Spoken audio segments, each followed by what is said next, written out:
Hey, what's going on? It's Jeff Newport from ChasingStrength.com. And in today's video, we're going to answer the question, should you be stronger or leaner? Now, here's the backstory. A couple months ago, I was on my daily walk, heading up the usual hill on I guess it's probably the back half of my walk. And coming down the hill toward me was a bigger white-haired gentleman with a beard. Now, I say bigger, I'm about 205, 210 pounds. I range in between there, and I'm about 6 feet tall, 72 and a half inches. And I'd say this guy was probably 6'2", 6'3", probably a good 260, 275, right? And put that in context, it was muscle, right? He had some muscle on him, but he was covered in a layer of fat, and he had a beer belly. But you could tell that this guy had done some strength training. And the reason this stood out to me is because this gentleman was wearing a weightlifting club t-shirt with a picture of a dude doing an Olympic weightlifting snatch in it. So the guy's in a full snatch, sitting in a squat. That's the picture, right? And so being an ex-lifter myself, I just couldn't help myself. So I stopped him and asked him about it. And he told me that he had actually learned Olympic lifting back when he was in his 50s. And he learned it from this guy whose t-shirt he was wearing, and he really enjoyed it. But at this point in his life, in his 60s, he actually needed to get serious about his health. And so he started walking every day, right? And what's this got to do with kettlebells? Well, you'll see. We're getting there. Okay. So as he and I parted, I thought to myself, well, good for him, right? So I guess the question here is, what's this have to do with you? Okay. Well, here it is. Okay. And specifically what has to do with you and kettlebell training or any sort of weight training, really. I mean, just you can leave kettlebells in or take them out. I don't care. Replace them with a rock, barbell, body weight only, sandbags. Who cares? Right. It's the underlying principle here that we're going to discuss that's going to be critically important to you. Right. So at the end of the day, your ability to lift heavy weights, it doesn't matter. Okay. I know, God, that's just that phrase right there, man. I'm sure some of you guys are probably just ready to turn me off. But listen, at the end of the day, your ability to lift heavy weights doesn't matter if you die before your time from heart disease or you have your foot amputated because you had type 2 diabetes. How hard do you think it's going to be to keep squat up, right, when you're missing a foot because you didn't take care of the onset of type 2 diabetes because you're too busy chasing the numbers? Okay. Yeah, you should be strong first. Okay. But to a point. Okay. It also depends on how you define strength. Okay. Hunting down a 600-pound deadlift or half body weight plus press, right? Military press, one-arm military press to the exclusion of everything else. When you're over 40, that's a recipe for disaster. Okay. At what point we have to ask ourselves, at what point is enough? So when I was younger in my 30s, I believed that you could just focus on strength and eating healthy, right? And that would be enough for most people. Now that I'm in my 50s, right, 15, 20 years on, I've been reconsidering, especially now that the ones I love are succumbing to diseased states, okay? Unfortunately, the inconvenient truth is this. If you have extra body fat, especially in your stomach, okay, what scientists call visceral fat, okay, visceral adipose tissue, VAT, it will kill you sooner than you need to die. All right. So research is just absolutely crystal clear on this point. Like, you just cannot argue with it. Go search it out for yourself. Okay. And don't take my word for it. Go see for yourself. Right. More likely than not, dying this kind of death will be painful and inconvenient for you as you lose your mobility and lose your finances because you're emptying your bank account to pay for medical procedures, treatments, medications, aka pharmaceuticals, right? Drugs, and worse, long-term care. Okay. Worst case scenario, right? If you don't take care of this, it's going to bankrupt you and drain your kids of some of their energy and finances, as well as the fact that your legacy will be stained, not to mention the walls of the skilled care facility that you're going to be living in because you're going to be throwing poop at them. You know what I'm saying?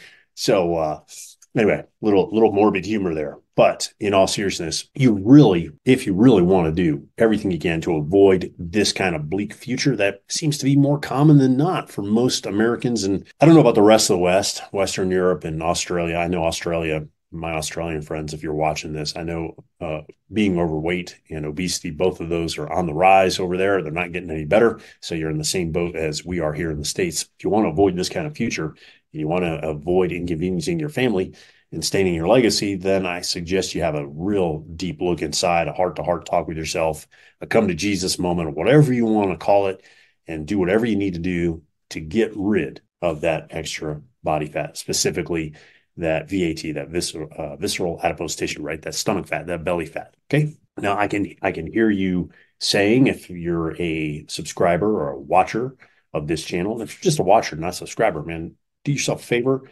click the subscribe button so that you never miss any of these videos. I can hear you saying, yeah, but Jeff, didn't you just lay out your strong enough standards not too long ago?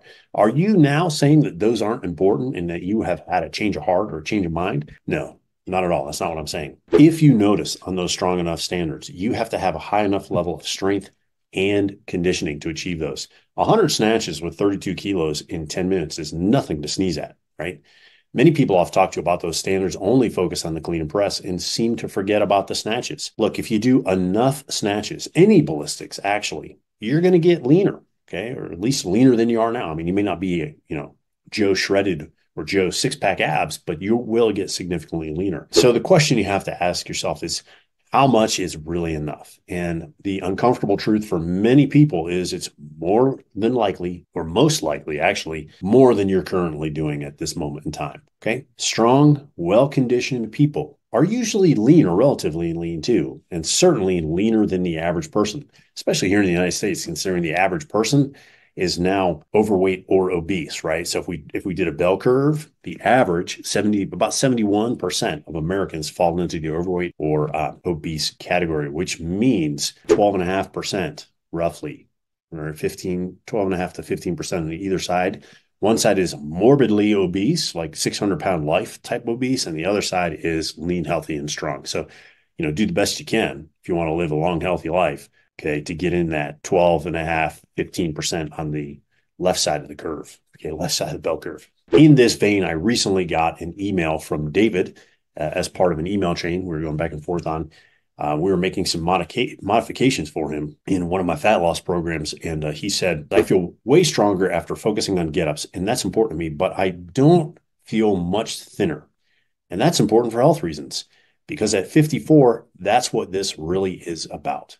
Okay, so there's should be a bold and underline in there. And that emphasis is mine. He didn't emphasize that. I'm just emphasizing it and bringing it out here. Look, I get it. None of us are going to live forever here on this earth, but there's no good reason or no need that I can see to speed up our deaths because we were lazy. And at the end of the day, we didn't take care of the business that we should have, right? So I want to encourage you, be remembered well by your friends and more importantly, your family, okay? Don't go out without a fight. As Dylan Thomas, the poet, put it, do not go gentle into that good night. Old age should burn and rave at the close of day, rage against the dying of the light. So look, at the end of the day, if you know you need to lose that extra body fat, that extra stomach fat, that VAT, I'm going to leave some resources for you in the description below that you can use to get both stronger and leaner. Okay, you don't have to make the choice between the two. Okay. You can do both at the same time, and these resources will help you do that. All right. So hopefully you found this video helpful and encouraging, maybe even inspiring. Either way or anyway, however you found it, if you liked it, click the like button. If you haven't subscribed, subscribe already, and do your friends and family a favor. Pass this video on along to them. All right. Until next time, my friend, stay strong.